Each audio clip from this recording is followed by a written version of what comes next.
मदनसुरीत विजयी विराट सभेला देशमुख निलंगेकर एकत्र येऊन सभा गाजवून टाकतील.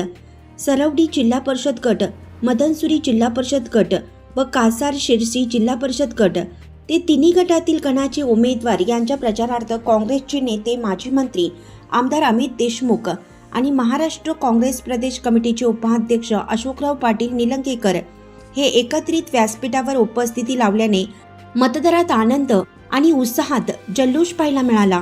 आमदार अमित देशमुख यांनी विराट सभेला संबोधित करताना म्हटलं की बिहारमध्ये अपहरण, हल्ले, बीड जिल्ह्यात अपहरण, मारामारीच्या बातम्या आपण बघायचो, ऐकायचो, परंतु दुर्दैवी बाब म्हणजे लातूर जिल्ह्यात तांबाळा येथील काँग्रेसचे उमेदवार यांचं अपहरण झाले.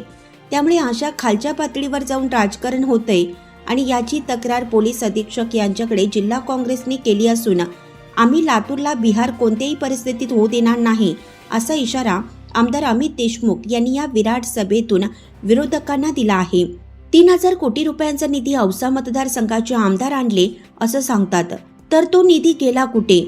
आम्ही गाडीतून मदनसुरीत येताना असं वाटत होतं की आम्ही गाडीत बसून नाही तर उंटावर बसून प्रवास करतो की काय. आमदार महोदयांनी केलेल्या विकास कामाची आणि आणलेल्या विकास निधीची श्वेतपत्रिका काढावी असा सल्ला देखील आमदार अभिमन्यू पवार यांना आमदार अमित देशमुख यांनी दिला आहे. या सभेला गावकऱ्यांनी तुफान गर्दी केली होती. बऱ्याच महिन्यानंतर आपण प्रचाराच्या रिंगणात उतरलात आणि आल्यावर बॅटल सुरू केलेली आहे. मदनसुरी असेल, कासार असेल आणि सरवडी असेल, कशा प्रकारचं वातावरण वाटतं काँग्रेसच्या वतीने? एक तरी 2017 नंतर तब्बल 8 वर्षानंतर आज आपण जिल्हा परिषद आणि पंचायत समितीच्या निवडणुकीला सामोरं जात आहोत.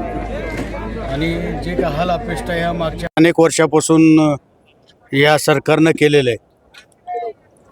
आज ही निवडणूक लागली ते सरकारमुळं नाही, मान्य न्यायालयानं जे आदेश दिले त्यांच्यामुळं ही लोकशाही पद्धतीने निवडणूक होत आहे. आणि निश्चितच हिचे परिणाम आता जे काय हाल अपेष्टा मी अनेक मुद्द्यावरती भाषणामध्ये बोललो आहे त्याची पुनरावृत्ती होऊ नये ह्यासाठी आज हे सगळे उमेदवार तात्पर्यानं सगळ्या जिल्हा परिषदमध्ये त्या ठिकाणी उभा आहे. मदनसुरी असेल, तांबाळा असेल, त्याच्यानंतर सरवडी असेल, कासार असेल, त्या भागात सर्व जनतेनं असं म्हटलं की अशोक भाई तर मैदानात उतरले आणि त्यांना आमदारी करू. आज जे बॅटिंग केली तुम्हाला लक्षात आलं असेल. मी असं सुद्धा प्रश्न टाकलाय, कदाचित उद्या सुद्धा मी उभा टाकू शकतो. काय सांगा, काय फरक पडतो? आता शेवटचा प्रश्न, जिल्हा परिषद पंचायत समितीच्या किती उमेदवार काँग्रेसचे काय सांगाल? आता आमचे नेते सांगितले 2/3 मेजॉरिटी आम्ही आणू. लातूर जिल्हा परिषद, निलंगा पंचायत समिती, औसा पंचायत समिती उदंड प्रतिसाद आहे.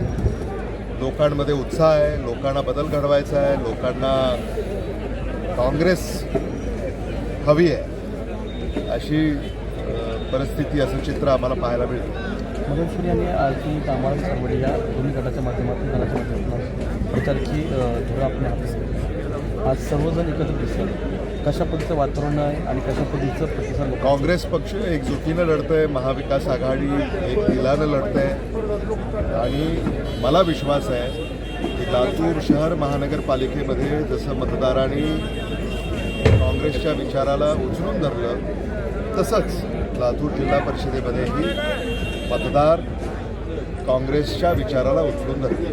बिहारच्या नंतर महाराष्ट्राची कशी परिस्थिती पाहिली पाहिजे, परंतु आज निलंगा तालुक्यामध्ये किंवा तांबाळ्यामध्ये आपला काँग्रेसचा उमेदवार आपण त्याला आपल्याला सांगतात. कशी परिस्थिती निर्माण होते किंवा दडपशाही आणि गुंडाशी त्यांनी पाहायला मिळते? म्हणजे लातूरचं बिहार होत असताना आता काही लोक उघड्या डोळ्यांनी पाहणार नाही. काँग्रेसच्या अधिकृत उमेदवाराचं अपहरण होतं अशी तक्रार आता आम्ही जिल्हा पोलीस अधीक्षकांकडे नोंदवली.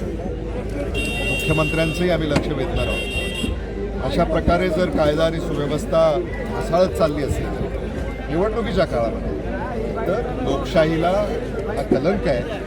आणि मला असं वाटतं की भारतीय जनता पक्षानं एवढ्या खालच्या स्तराला राजकारण जे घेऊन जात आहेत हे लोकशाहीला काळीमा फासणार आहे. महानगरपालिका आपण सांगितलं होतं की किती आपले उमेदवार निवडून येतील. आता कसं वाटतं लातूर जिल्हा परिषदेच्या माध्यमातून किती? लातूर जिल्हा परिषदेमध्ये सुद्धा तुम्ही पाहताय मतदारांमध्ये एक विलक्षण उत्साह आपल्याला जाणवतो आहे. लातूर जिल्हा परिषदेच्या निवडणुकीमध्ये महाविकास आघाडीला 2/3 एवढं बहुमत मिळेल अशी माझी आशा आहे. शेवटचा प्रश्न, औसा मतदारसंघाला जवळपास 3,000 कोटी आले असं सांगितलं जातं, परंतु या मध्यंतरी भागामध्ये आजपर्यंत विकास झाला नाही. रस्ते नवीन खड्डे, आपण सांगितलं की गाडी नाही तर उठावर आलो असं वगैरे केलं. काय सांगितलं? मला वाटतं औशामध्ये आकडे फक्त खेळकडं हेच चाललेलं आहे. 3,000 कोटी रुपये जर इथं आले असते किंवा आणलेत असा ते दावा करतायत, त्याची श्वेतपत्रिका त्यांनी काढली पाहिजे. कारण 3,000 कोटी रुपये इथं जर त्यांनी विकासाची कामं आणली असती तर हे रस्ते जे आता आज आम्हाला पाहायला मिळतात असे रस्ते राहिले नसते. एकही योजना पूर्णत्वास इथं गेलेली नाही. विकासाची अजूनही सामान्य माणसं वाट पाहत आहेत आणि मला असं वाटतं की लोकप्रतिनिधी मतदारांची दिशाभूल करतायत आणि धूळफेक करतायत. या पलीकडं याला वेगळ्या शब्दात मी वर्णन करू शकत नाही. अशाच नवनवीन ताज्या घडामोडी पाहण्यासाठी आजच आमच्या YouTube चॅनलला लाईक करा, शेअर करा, सबस्क्राईब करा आणि हो, बेल आयकॉन प्रेस करायला विसरू नका.